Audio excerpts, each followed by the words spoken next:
Kawan-kawan, sekarang mari kita bahas tentang strategi kebudayaan sebagai bagian dari filsafat sosial. Jadi, manusia itu membuat sesuatu menjadi karyanya, menjadi budayanya. Itu dalam arti dia merespons terhadap terutama alam raya ini, kan? Ya, ketika dilahirkan dan kemudian besar, dia akan mempersepsi alam sekeliling, ya, lingkungannya. Diantaranya yang paling ini tuh alam yang paling nampak.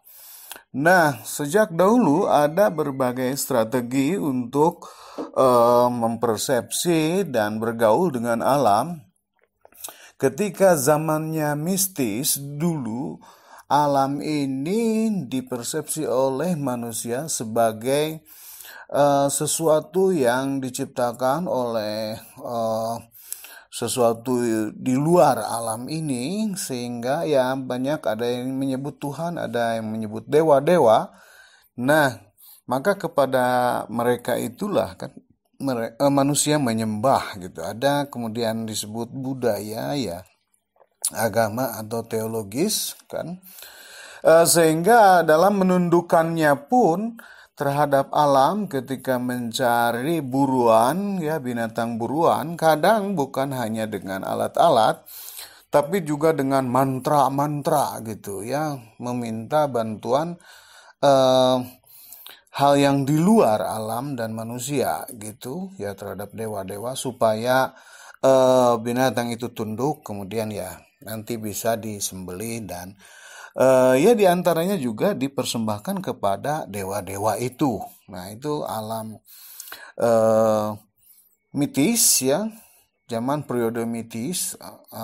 Kemudian periode ontologis, yaitu yang sudah dipersepsi secara filosofis, ya, agama juga masuk ke dalam ini diantaranya, bahwa memang ya kita dan alam ini ada dan kemudian kita harus melakukan dialog dengan alam, kan? Jadi ada semacam penghargaan terhadap alam juga supaya alam juga mengembalikan kepada kita manfaatnya.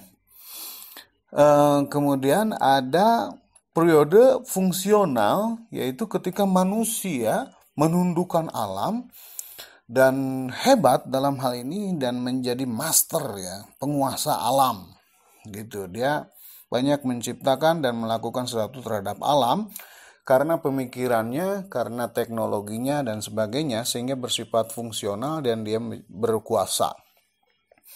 Nah, namun pada akhirnya alam ini juga mengembalikan hal-hal yang buruk, ya, yang ada climate change dan sebagainya, kemudian kerusakan alam dan sebagainya, sehingga banyak pihak yang kemudian kita harus kembali juga pada masa ontologis ketika kita yang menghargai alam. Jadi kita harus kembali berdialog dengan alam, yang mana yang bisa dieksploitasi dan mana yang tidak boleh, kan gitu. Nah, ini pemikiran seperti ini yang misalnya dari Van Versen, orang Belanda, menyebut sebagai strategi kebudayaan.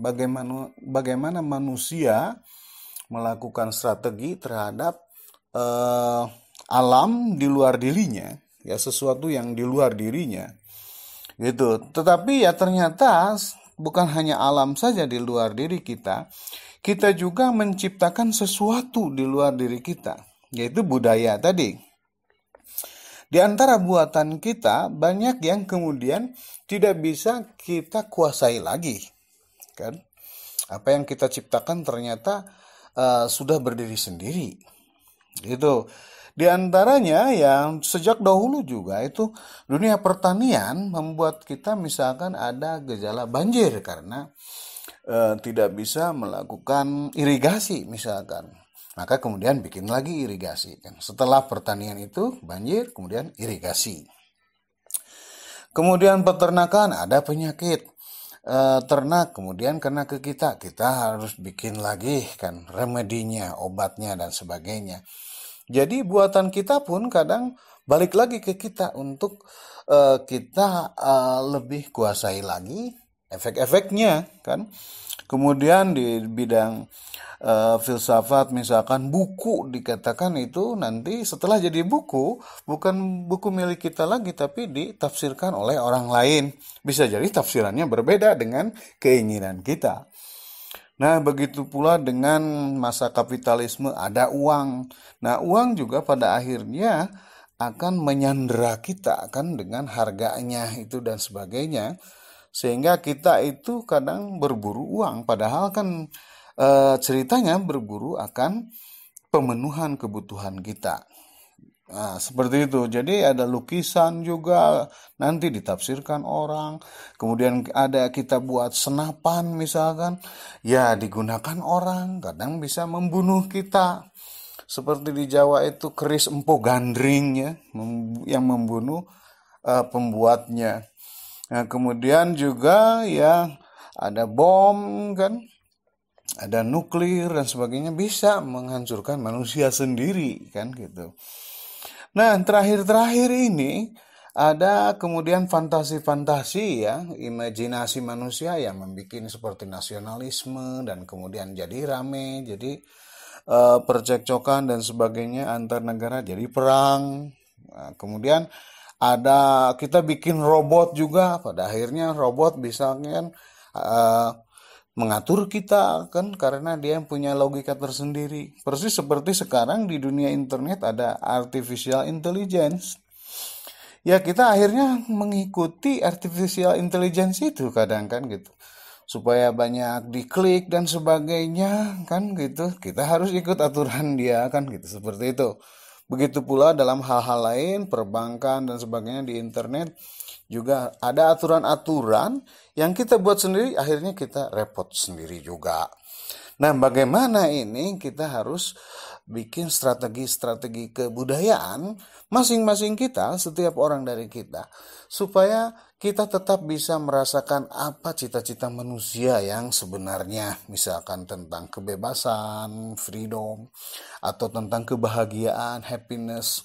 Soalnya dengan adanya perkembangan terakhir ini, misalkan di dunia teknologi ada disrupsi ya, jadinya gangguan teknologi mempunyai sistemnya tersendiri, sehingga kita selalu ikut dengan teknologi itu, bahkan attach gitu, kita terlibat melekat teknologi itu, sehingga kita tidak bisa melepaskan diri, dan kemudian ya kebebasan kita hilang dan sebagainya. Jadi strategi kebudayaan ini sampai sekarang masih tetap diperlukan oleh semua orang untuk kemudian bisa mencari tujuan-tujuan yang sebenarnya dari kita, kemudian bagaimana cara mencapai tujuannya itu. Terima kasih.